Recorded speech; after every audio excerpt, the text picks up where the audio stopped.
Bonjour à toutes et à tous, bienvenue dans cette webconférence, ravi de vous accueillir pour une nouvelle session. Alors, on a beaucoup parlé depuis ce début d'année et de ce début de rentrée de comment mener à bien son projet SIHA. C'est un vrai sujet d'actualité dans le contexte économique actuel aujourd'hui. On a parlé de gestion des données il y a à peu près un mois avec Altares et PwC et justement comment bien orchestrer son projet sur des fondations stables, à savoir les données.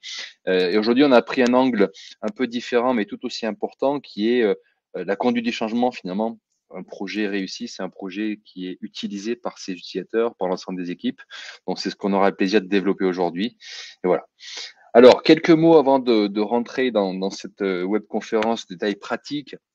Vous allez voir qu'on utilise une plateforme qui est Livestorm. Donc, l'ensemble de la conférence sera enregistré. Vous recevrez le replay à la fin de la conférence. Vous avez la possibilité de poser des questions dans cette conférence. Donc, vous avez un petit onglet en bas à droite, questions, dans lequel on vous invite à interagir avec nous. C'est avec grand plaisir qu'on se fera fort de répondre avec Auguste. L'onglet de chat est plutôt un échange individuel s'il y a un problème technique, n'hésitez pas. En tout cas, voilà, l'onglet questions pour pouvoir interagir avec nous et vous pouvez aussi voter sur des questions. S'il y a des questions qui vous paraissent beaucoup plus pertinentes que d'autres, ben, vous avez la possibilité de les noter. Donc, on vous invite à interagir. On est là pour ça.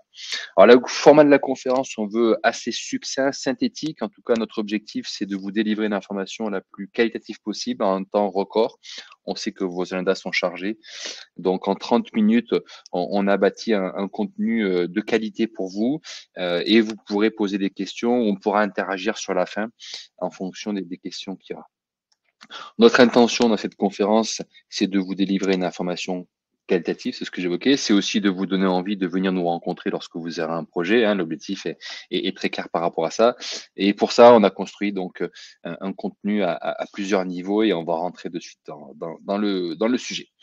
Alors, j'ai le plaisir aujourd'hui d'accueillir un invité, une société extrêmement innovante dans le monde du logiciel et une start-up française, alors qui n'est plus un start-up parce que vous allez voir que les références qu'ils ont sont plutôt élogieuses. Donc, j'accueille aujourd'hui Auguste. Auguste, tu laisses te présenter et présenter aussi Lemon Learning. Ouais, bien sûr. Merci Christophe. Bonjour tout le monde. Je me présente donc Auguste Strassmann. Je m'occupe chez Lemon Learning de tout ce qui va être marché européen avec un gros focus sur l'Allemagne. Et je me suis spécialisé aujourd'hui depuis à peu près 3 ans sur les thématiques SIHA. Chez Lemon Learning, on est aujourd'hui leader en France de l'adoption des logiciels avec une technologie qui vient donc s'interfacer sur des outils pour répondre à des besoins de conduite du changement. Tout ce qui va être de la prise en main des outils par les utilisateurs finaux. Quand on fait référence aux achats, on va penser aux acheteurs, mais pas seulement. On va aussi penser aux prescripteurs, aux demandeurs et aux fournisseurs qui sont amenés à interagir avec des portails achats. Donc sur des modules P2P, CRM, etc. On y reviendra. Aujourd'hui, ça fait donc 9 ans que la société a été créée. On a commencé donc avec Pierre Leroux, qui est le fondateur, qui a commencé tout seul et qui est aujourd'hui le seul détenteur de la société. Donc, on n'a pas fait de levée de fonds. On s'est appuyé avec nos clients pour nous développer. Et donc, aujourd'hui, on travaille avec l'essentiel du CAC 40. Et mon rôle, donc, c'est de pousser cette croissance à l'international. Voilà, vous voyez quelques petits chiffres à propos de la société. On est 60 collaborateurs environ. On a une grande poussée avec le Covid. Ces besoins de formation qui se sont transférés vers le digital avec la difficulté de toucher les utilisateurs au bureau.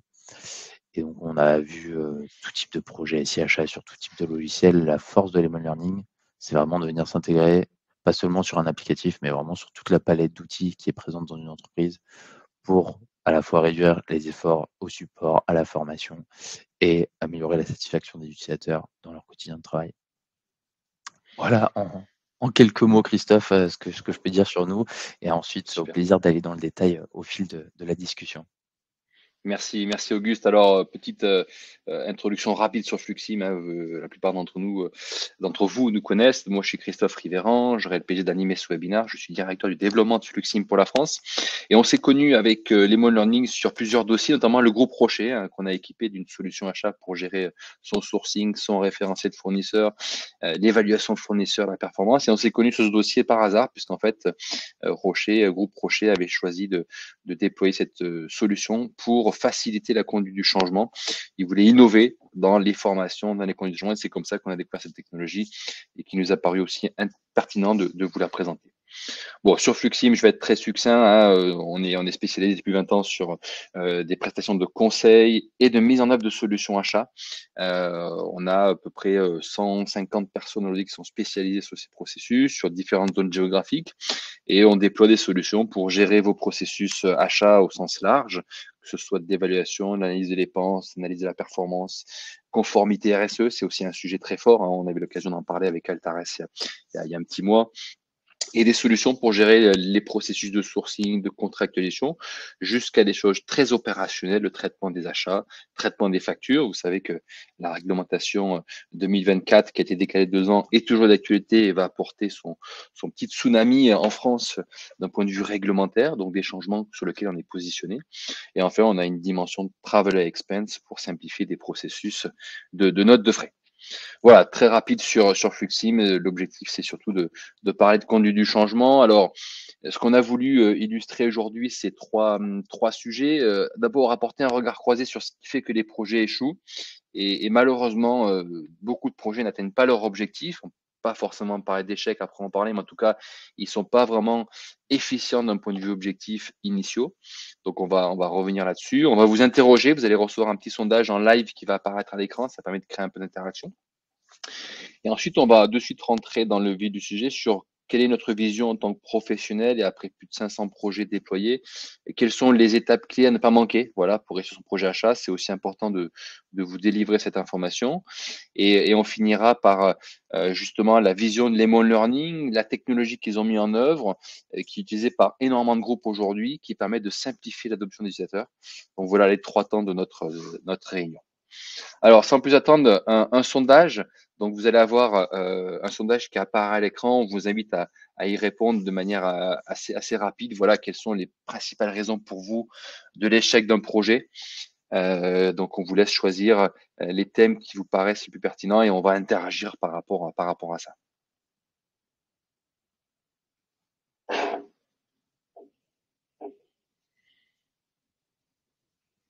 Voilà, donc on va bientôt avoir apparaître les résultats. Ça, c'est les miracles de la technologie. On peut faire des sondages en live, interagir avec vous et vous afficher les résultats, sachant qu'on est une petite soixantaine de participants aujourd'hui. Donc, on aura des statistiques qui seront intéressantes à partager avec vous. Parmi les participants, on voit beaucoup de grands groupes, on voit beaucoup de PME et de TI aussi, beaucoup de TI, je vois dans la liste des sociétés. Donc, on aura sans doute un éventail assez large sur la réponse.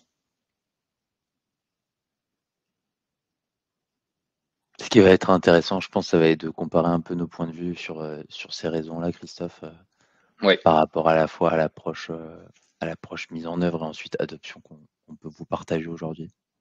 complètement. Alors, du coup, on va afficher le sondage. Je ne sais pas si Alexandre, tu peux l'afficher. Hop.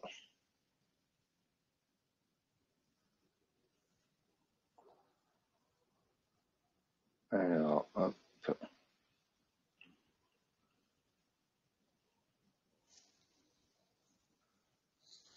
Bon, je vois que le sondage ne s'affiche pas, je l'ai sous les yeux. Alors, le grand gagnant, entre guillemets, des échecs dans les projets, le principal élément que vous avez remonté, c'est le manque d'implication de toutes les parties prenantes pour 26% des répondants. Donc, en effet, c'est le sujet aussi qu'on constate, hein, le fait d'impliquer l'ensemble des acteurs, des end-users, avoir un sponsorship important, fait partie des étapes clés d'un projet. Donc, je pense que là, c'est une vision qui est partagée. Le deuxième élément qu'on voit dans le sondage, c'est un plan d'onboarding non adapté pour 21%. Donc, c'est aussi un sujet, Auguste, où vous devez avoir sans doute, vous, des reculs par rapport à ça, sur ce plan d'onboarding. Peut-être un commentaire sur cette stat? Ouais, souvent en fait, ça va dépendre un petit peu de quel temps de l'adoption on va parler. S'il s'agit d'un nouveau déploiement, s'il s'agit d'un déploiement déjà existant, est-ce qu'on parle d'onboarding pour l'ensemble des collaborateurs? Est-ce qu'on parle d'onboarding de nouveaux collaborateurs? C'est ça qui va être intéressant à creuser et comment est-ce qu'on peut en fait, tout simplement, dès la première connexion de l'utilisateur, assurer sa bonne adoption pas qu'ils ressentent de frustration, qu'il ait des difficultés pour trouver de l'information. Parce que souvent, ce qu'on va voir sur les méthodes traditionnelles, classiques, c'est un SharePoint, des choses comme ça. Et donc de laisser un peu l'utilisateur face à ces difficultés, face à un outil qui peut lui sembler peu intuitif ou tout simplement sur une culture achat qu'il ne maîtrise pas. Et donc là-dessus, nous, on va pouvoir intervenir en l'aidant dans l'outil exactement, lui préciser un parcours d'onboarding, l'aider étape par étape, communiquer avec lui les premières étapes à réaliser, etc. Oui, on constate aussi dans les statistiques qui ont été remontées du sondage une mauvaise préparation, manque de cadrage. Ça, c'est aussi des éléments qu'on constate.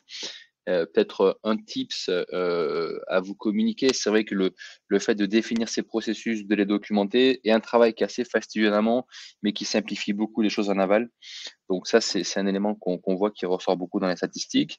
L'autre élément qu'on voit, c'est le manque de sponsorship de la part de la direction. C'est sûr que quand le projet vient de la tête, c'est plus facile pour qu'il soit irrigué dans tout le corps. Voilà, donc ça c'est aussi un élément sur lequel votre direction générale soit aussi un moteur de cette transformation, parce qu'on parle bien de transformation lorsqu'on place un outil, de par l'implication de l'ensemble des personnes. Une autre stat qu'on a aussi, Auguste, un plan de communication inadapté, manque de communication. Est-ce que tu veux interagir par rapport à ça? Ouais, alors ça, je pense que ça fait écho au point juste avant. C'est aussi l'alignement entre le niveau managérial, opérationnel et ensuite d'embarquer les utilisateurs. Ça va être de communiquer au déploiement, tout simplement parce que va y avoir différentes façons de le faire. Ça va être par des formations, premièrement. Ça va être par des communications par email, par des messages sur Teams, par Slack, enfin, selon les différentes technologies de communication qu'on peut utiliser. Faire peut-être un webinaire avec ses utilisateurs au départ. Hmm. Hem et ensuite, ça va être comment communiquer sur où trouver l'information, où trouver le support, comment utiliser l'outil au mieux, comment s'assurer d'une bonne prise en main, notamment sur la partie saisie de données, quelle information rentrer dans tel et tel champ pour pouvoir justement faire une demande d'achat, créer un nouveau fournisseur, et cetera. Donc ça, c'est aussi extrêmement important de pas en fait, souvent ce qu'on observe nous de notre côté, c'est que la conduite du changement va arriver un peu comme la dernière roue du carrosse, qu'on va se passer beaucoup de temps sur la configuration, la définition des processus, et que le moment de vraiment déployer l'outil, de le mettre dans la main des utilisateurs qui sont eux ensuite porteurs du projet, c'est le moment le plus difficile, le plus risqué. Et c'est pour ça que pas négliger cette partie-là, c'est quelque chose qu'on considère comme essentiel, de vraiment préparer ça en amont, 2 à 3 mois avant le déploiement de l'outil, pour s'assurer de la bonne prise en main le jour J. Et donc ça va passer par tous les canaux de communication, Lemon Learning en fait partie. Il faut vraiment, je pense, maximiser cette partie-là qui va en fait, décupler le ROI de notre projet SIachat. Ouais. Je vois qu'en même temps qu'on parle, les statistiques ont augmenté. On est passé quasiment à 30% sur le manque d'implication de toutes les parties prenantes. Voilà, c'est une petite anecdote. Alors, peut-être pour synthétiser ça et rentrer sur le deuxième temps, c'est vrai que on a repris une statistique assez connue là, de l'OAT sur les projets de transformation digitale. 70% des projets n'atteignent pas leur objectif. C'est des choses qu'on constate aussi, nous, lorsqu'on récupère des projets. Et finalement, s'il y avait un élément important à retenir là-dedans, c'est ce qu'on appelle le facteur humain, hein. C'est le principal sujet de difficulté dans une conduite du changement, c'est d'embarquer les protagonistes, d'embarquer les parties prenantes.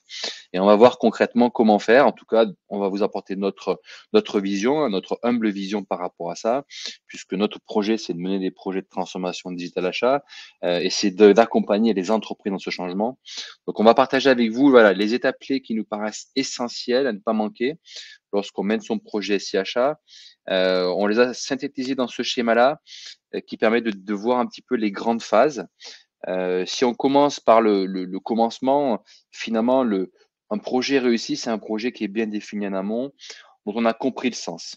Donc, le premier élément qui nous paraisse important pour toute organisation, c'est définir le why du projet, définir les objectifs et finalement, en toute transparence, qu'est-ce qu'on veut faire de ce projet et qu'est-ce qu'on veut qu'il apporte à l'organisation. C'est souvent des étapes qui sont ou bâclées ou faites rapidement ou pas assez détaillées et du coup très souvent lorsqu'on démarre des projets on s'aperçoit que on a beaucoup d'interprétations. Voilà, ce projet il est fait pour réduire les effectifs, pour ça, et en fait souvent c'est pas le cas.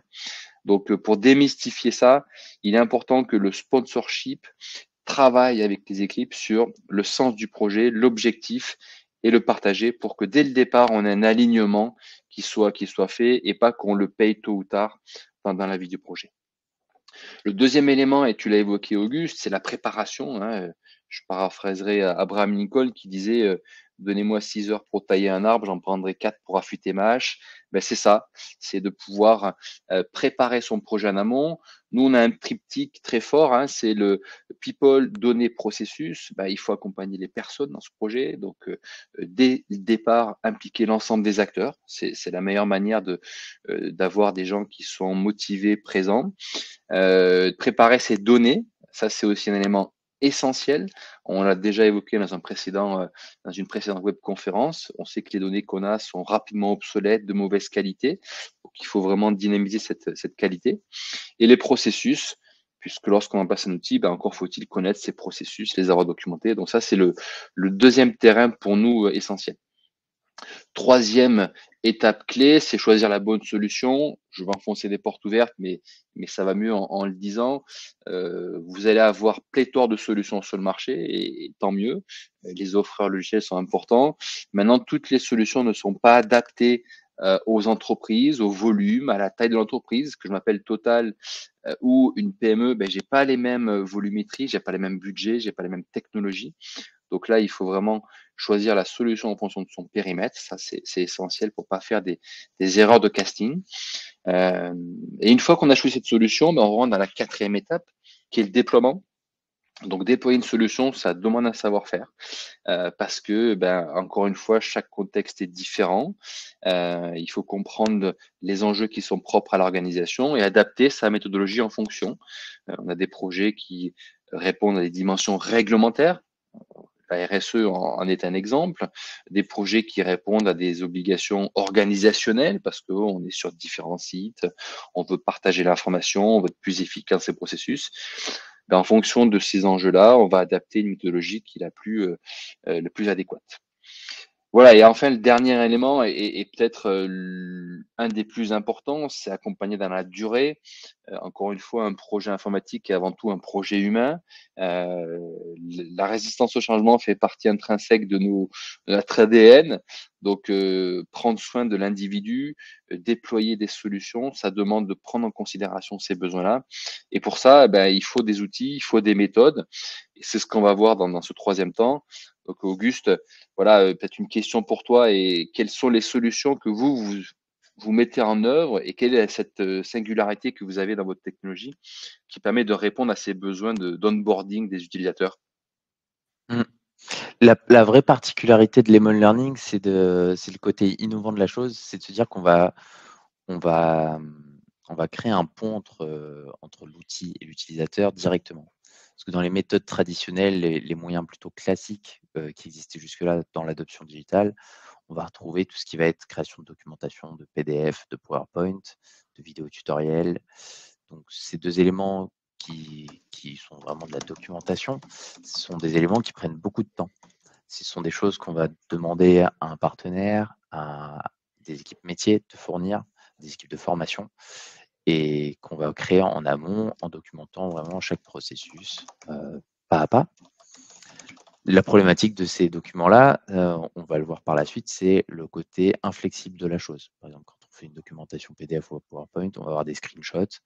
Quand on va faire une vidéo, ça va être très, très dur de la modifier par la suite. Donc l'effort de mise à jour de ces documents-là, alors il y a déjà l'effort initial de création, puis l'effort de mise à jour de ces documents-là, qui représente, une charge assez importante pour les équipes métiers. D'un autre côté, on a aussi d'autres moyens de former. C'est aussi, par exemple, de la formation en présentiel ou en distanciel, avec la limite que ces choses-là sont ponctuelles.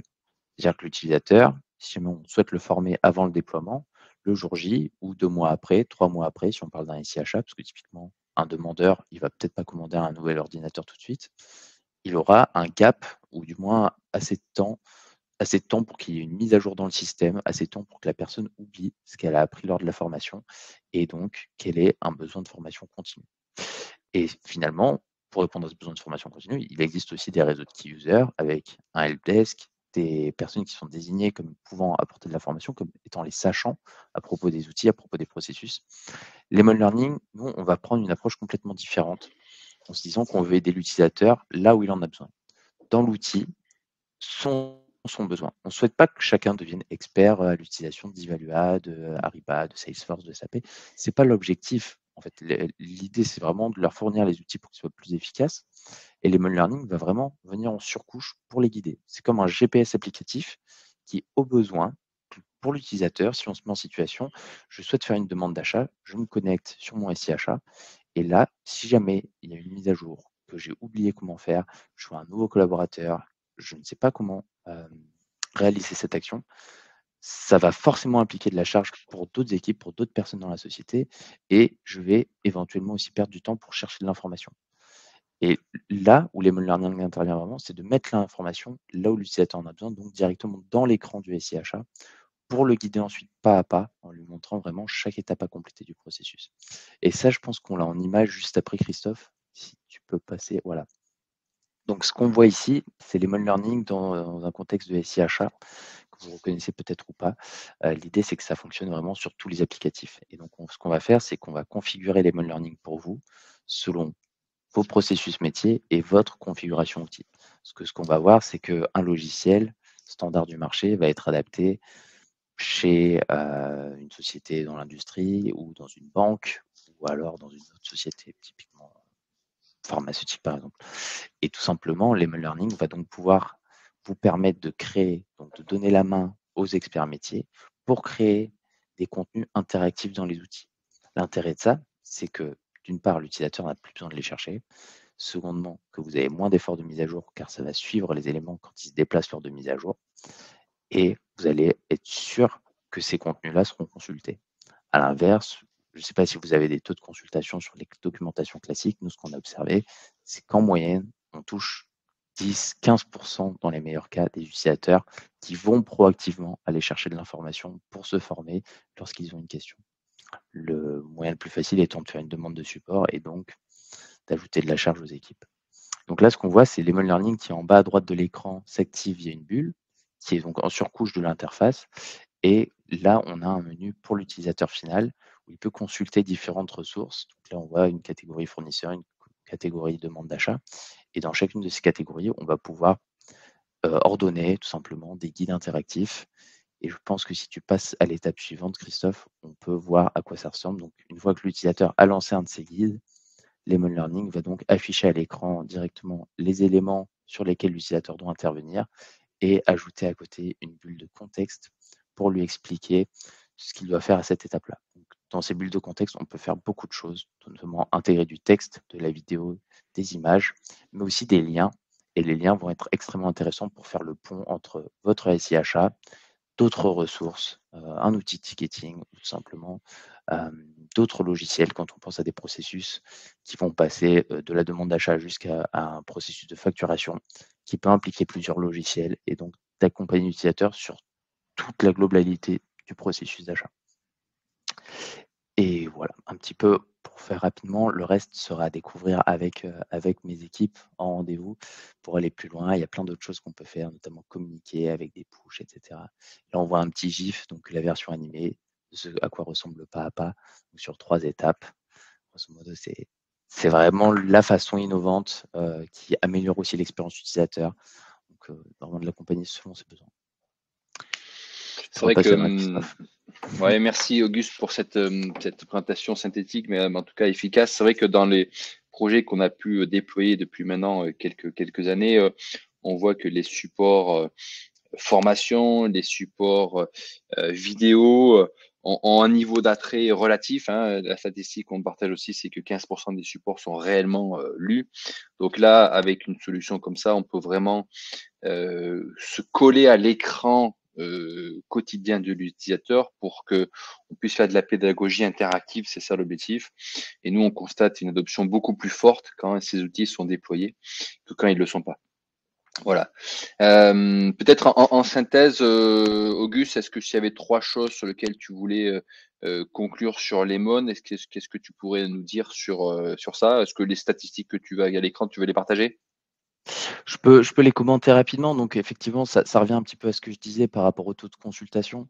D'avoir l'information dans l'outil, ça permet d'accroître sa visibilité et donc d'améliorer le rendement sur les efforts de conception de ces guides interactifs, de ces tooltips, ces pushs qu'on va pouvoir envoyer aux utilisateurs et de drastiquement réduire le support. Ce qu'on va observer sur des projets classiques, c'est une explosion des demandes de support lorsqu'un nouvel outil est déployé. Pour Mmh. ceux dans l'audience qui ont déjà pu participer à un projet logiciel, lorsqu'on va le déployer, c'est un moment très stressant qu'on appelle l'hypercare souvent, qui est de s'assurer que tout le monde enfin, que tous les rouages soient bien huilés, on va dire, pour que l'outil fonctionne le mieux, qu'il soit le mieux adapté. Et c'est aussi la question de la disponibilité, donc la possibilité de faire ces micro-formats qui vont répondre à un besoin très précis. Pour vous citer quelques exemples de contenus sur étagère qu'on me propose sur des outils achats, ça va être, créer un panier type, créer des produits et des articles dans un catalogue, hem, préparer un appel d'offres. Heu, on va avoir vraiment tout type de choses comme recevoir une commande, approuver des certificats, déléguer le profil de l'utilisateur lorsqu'il est en congé, configurer son compte pour la première fois.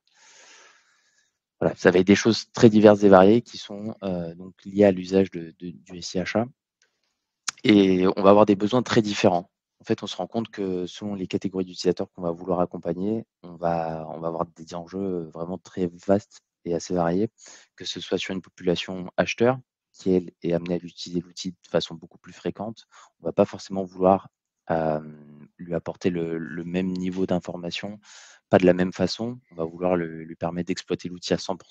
Sur une population prescripteur, demandeur, on va être beaucoup plus centré sur la partie, demande d'achat, toute la partie P2P. Ce sont des utilisateurs qui sont beaucoup plus occasionnels, qui, ont plus de difficultés avec les avec les processus achats, même avec cette culture-là d'avoir le réflexe de passer par le catalogue, de profiter de l'existant qui a été créé par les acheteurs pour contractualiser. Et ensuite, on a les fournisseurs et pour les fournisseurs, c'est tout simplement de pouvoir s'enregistrer facilement sur la plateforme sans vous demander une charge supplémentaire d'accompagnement, de pouvoir, tout simplement répondre à des appels d'offres, de pouvoir télécharger des documents, mettre à jour leur offre de produits et de services, et cetera. Voilà un petit peu en cours et donc comme je le disais, on intervient vraiment à 2 moments phares, soit lors d'un nouveau déploiement, soit au cours du run et donc une fois que l'outil a été déployé, on va vraiment plus s'attaquer à comment est-ce qu'on libère du temps au quotidien à vos équipes pour pas répondre à des demandes de support qui sont parfois récurrentes et qui ont peu de valeur ajoutée en fait pour des acheteurs, pour des key users, de passer du temps sur ces questions-là plutôt que de travailler sur des projets à plus de valeur ajoutée. Et donc, voilà, on intervient dans ces moments-là. En moyenne, on prend 6 à 8 semaines pour pouvoir mettre en place un lemon learning. Ça va assez vite. Il faut juste pas le négliger avant de déployer un nouvel outil pour s'assurer, du retour sur investissement de votre projet au global, je pense. Ouais. Voilà un petit peu ce que je peux vous en dire. Merci Auguste. Alors c'est vrai que tu as évoqué un point qui est important, c'est l'onboarding aussi des fournisseurs, hein, parce que c'est aussi un sujet sur lequel on a moins la main. Autant ces users internes, on peut mettre en place des plans de communication, de formation avec des niveaux de détails plus ou moins forts. Le fournisseur, il y a nettement moins d'accompagnement. Donc là, c'est vrai qu'on a aussi la possibilité avec une technologie comme ça de faciliter l'adoption, hein, de vos fournisseurs dans vos programmes achats, les programmes d'évaluation de la performance, dans les programmes de sourcing. C'est des éléments qui sont très facilitateurs, en tout cas de l'onboarding, aussi des parties externes, à savoir les fournisseurs.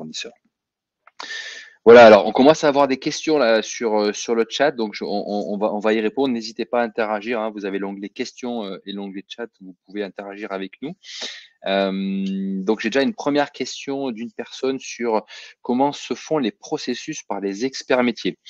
Donc ça, je comprends de la question, c'est comment finalement on définit ces processus internes, ces processus achats. Donc on a plusieurs façons de les préparer, de les concevoir. La meilleure façon de définir un processus pérenne et pertinent, c'est de mener des interviews avec l'ensemble des protagonistes et de procéder à des observations. Observation, c'est de voir en conditions réelles comment se passe la vraie vie. L'interview permet de recueillir des informations sur ce qui fonctionne, sur ce qui fonctionne moins bien, les points d'amélioration. Et l'observation permet de constater les éléments. Et sur cette base d'interview, on va pouvoir designer des schémas, hein, où on définit les étapes du processus avec les différents acteurs. Donc ça, pour nous, c'est des éléments qui sont faits très souvent en amont des projets, en amont d'un outil digital, on a cette définition de processus, ou qui est faite par l'entreprise, hein, parce que souvent, elles ne nous ont pas attendu pour définir des flowcharts, où on vient compléter ça et faire ce qu'on appelle des gap analysis avec le futur processus dans l'outil, pour peut-être gommer des tâches qui ont plus lieu d'être dans les outils. Voilà. Je pense que Alors, la je vois question peut aussi se comprendre du côté Lemon Learning et ouais, j'ajoute quelque chose à ce que tu dis. Oui, ouais, voilà. exact, ouais, c'est C'est ça.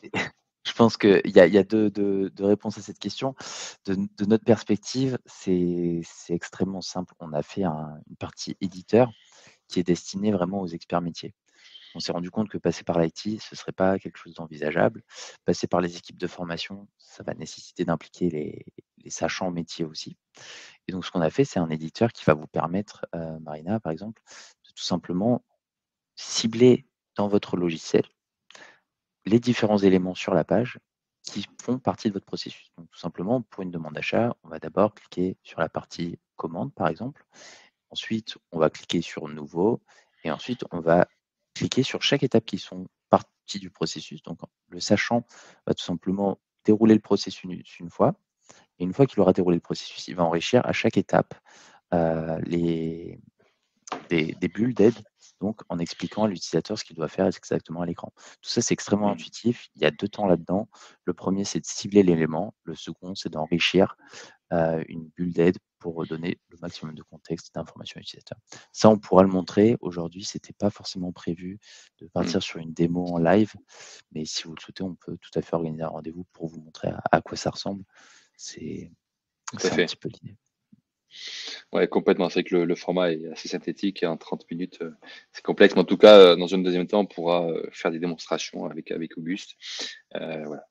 Et je vois qu'il y a d'autres questions alors qui apparaissent dans l'autre espace de chat. Donc, vous avez l'onglet questions pour poser toutes vos questions. N'hésitez pas. Euh, hop, qu'est-ce que j'ai? Ah oui, quels sont les autres outils sur lesquels on peut déployer Lemon Learning? Donc, on a parlé d'Evalua, un des logiciels qu'on propose. Est-ce que tu vois d'autres choses dans l'autre univers, Auguste, à partager avec l'auditoire? Oui, tout à fait. Alors, dans l'univers SIACHA, on a vu très nombreux outils. La plupart étant des outils du marché, il y a très peu d'outils qui sont homemade, Hmm. j'ai envie de dire, sur la partie achat. Mais donc, on va fonctionner avec tous les outils web. Donc, même en dehors du scope achat, on peut aller sur toutes les technologies web. Et ce qu'on va retrouver sur la partie SI achat, ça va être du Evalua, du SAP Ariba, Sinertrade, Jagger, du Coupa, du Passware, du Proactis, du Zycus, du GEP. Il y a vraiment toute une palette d'outils. J'en oublie peut-être certains, mais c'est vraiment compatible sur tous les logiciels parce qu'on va avoir cette approche soit de pouvoir fournir du standard sur des outils qu'on a vus très nombreuses fois, je pense par exemple à Evalua, à Sinertrade, mais on peut aussi donc avec l'éditeur créer des contenus très spécifiques sur tout type d'outils, un outil créé en interne et tout simplement donc refléter la réalité de vos processus et créer ces pas à pas qui vont s'adapter à votre contexte et à votre outil bien sûr. Ouais.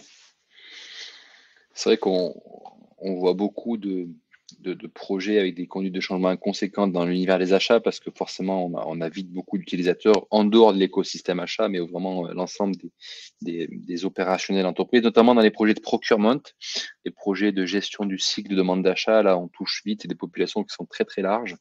Et donc, c'est vrai que dans ces contextes-là, on voit la nécessité de mettre en place des programmes de conduite du changement vraiment adaptés et personnalisés. Est-ce que de ton côté, tu vois d'autres univers, Auguste, en dehors du scope des achats où votre solution est déployée? Tout à fait. On va travailler alors principalement, avec enfin le modèle générique, c'est qu'on va travailler à la fois avec l'IT et le métier. C'est indispensable parce que Mmh. étant donné qu'on a une solution technologique, on va devoir impliquer l'IT dans son déploiement pour définir le mode d'authentification, définir comment on va gérer la segmentation utilisateur et le découpage par outil.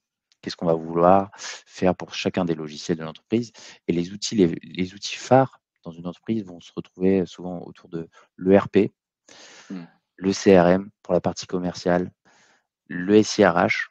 Donc là, sur le SIRH, on va avoir des processus assez simples comme tout simplement préparer les entretiens annuels, gérer la paye, des choses comme ça, gérer l'onboarding de Mmh. nouveaux collaborateurs et le SIHA. Pour moi, ce sont les 4 éléments phares. Ensuite, on a aussi les outils collaboratifs, donc la suite Office, la suite Google. Donc là, on va avoir des projets sur du SharePoint, des choses comme ça. Et ensuite, tout ce qui va être outils spécifiques, des outils développés pour des industries très particulières ou des outils développés en interne. Ça va être Et, vraiment mais vraiment le cœur du métier, ça va être ERP, CRM, SIHA, SIRH. oui. Une autre question, mais on y a répondu en partie, mais peut-être pour être sûr, combien de temps pour déployer l'outil de Lemon Learning, Auguste? Il faut compter en moyenne 2 mois. À partir de 2 mois. la signature d'un contrat, il nous faut 2 mois pour mettre en œuvre la solution et donc mettre en œuvre la solution, ça va être toutes les étapes jusqu'au déploiement et la présence des guides interactifs pour l'utilisateur final dans votre outil. Ouais, très clair, très clair. Pour prendre d'autres questions, n'hésitez pas, hein, et vous avez l'onglet questions et chat si vous souhaitez interagir avec nous.